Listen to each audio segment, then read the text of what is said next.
I think it's, you'll correct me if I'm wrong, it's Tertullian, isn't it, who says something like, it's variously translated, credo quia absurdum, that the very improbability of the thing, the very unlikelihood of it, the unlikelihood that anyone would fabricate such a thing, for example, that a Jew could be brought to believe something so extraordinary, is testimony to its truth. I'm sure there can't be anyone who doesn't think that's a little too easy, a little too facile. I myself, for example, have followed the career of a woman known vulgarly in the media as Mother Teresa, an Albanian named Agnes Bujashu, a Catholic fanatic operating in the greater Calcutta area.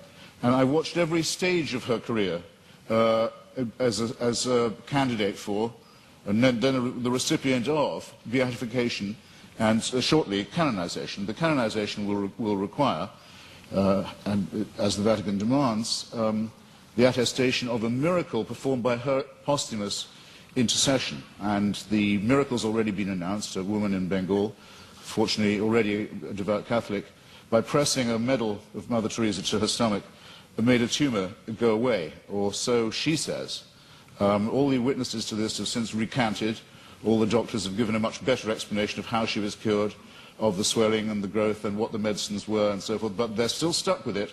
They have to go ahead with this process because, which will lead to countless untold suffering in India, because it will appear to license the bogus charlatanry of shaman medicine and intercessory medicine rather than the real thing. All of this will have to be gone through, this awful display, in the name of faith. And I just happen to have watched it at every stage, and I can tell you, it's depressingly easy to get a religious rumor started. You can count on an enormous amount of pre-existing credulity among illiterate, frightened, ill-educated populations. There isn't a literate, written down, properly attested witness of any real sort in the Gospels. It is, and you may as well admit it, and stick to it because it's what you're good at, it involves an act of faith. Second, on the matter of my moral question, yes, it's true that Doug Wilson said that tithing was something I couldn't do, but then,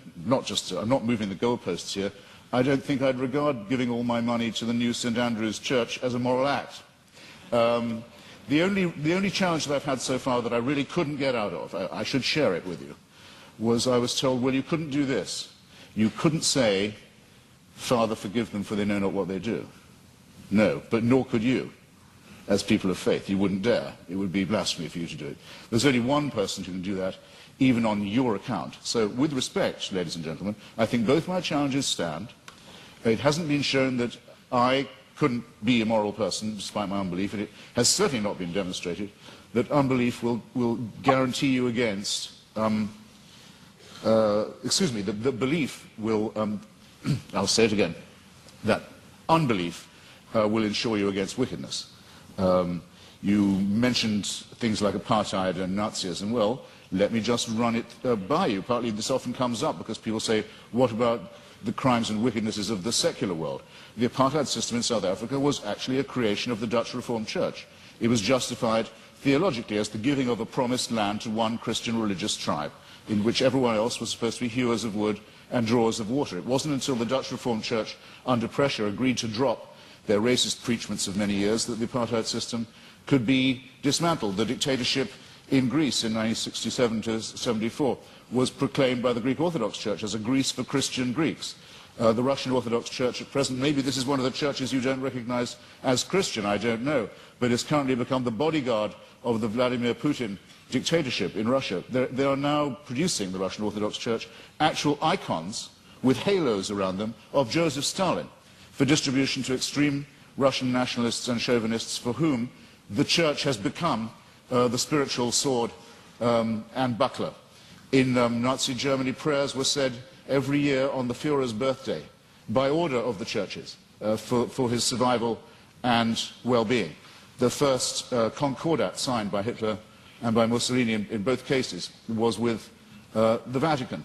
If you take out the words fascist from any account of the 1920s and 30s, any reputable historical account, and you insert the words Christian right wing or actually Catholic right wing, you don't have to change a word of the rest of the sentence. And the third member of the Axis, the Japanese empire was led by someone who actually claimed he was himself a god, and to whom everyone in Japan was a serf, and had to admit his godhead and divinity. And it was said to all of them, where would we know without the emperor? How would we know what to do?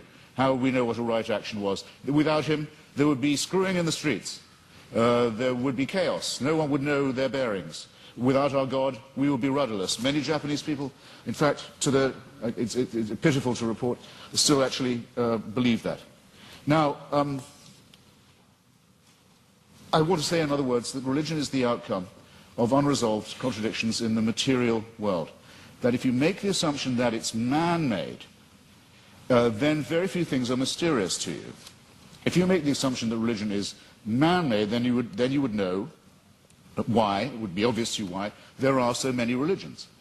When you make the assumption that it's man-made, you will understand why it is that religion has been such a disappointment to our species, that despite innumerable revivals, innumerable attempts again to preach the truth, innumerable attempts to convert the heathen, innumerable attempts to send missionaries all around the world, that the same problems remain with us, that nothing is resolved by this, that if all religions died out, or all were admitted to be false, instead of, as all believers will tell you, only some of them are false. In other words, we're faced with the preposterous proposition that religion are either all of them true, or none of them true, or only one exclusive preachment is true. And none of these seem to me coherent, and all of these seem to be the outcome of a man-made cult. Assume that all of them were discredited at the same time, all of our problems would be exactly what they are now. How do we live with one another? Where indeed do morals and ethics come from? What are our duties to one another? How shall we build the just city?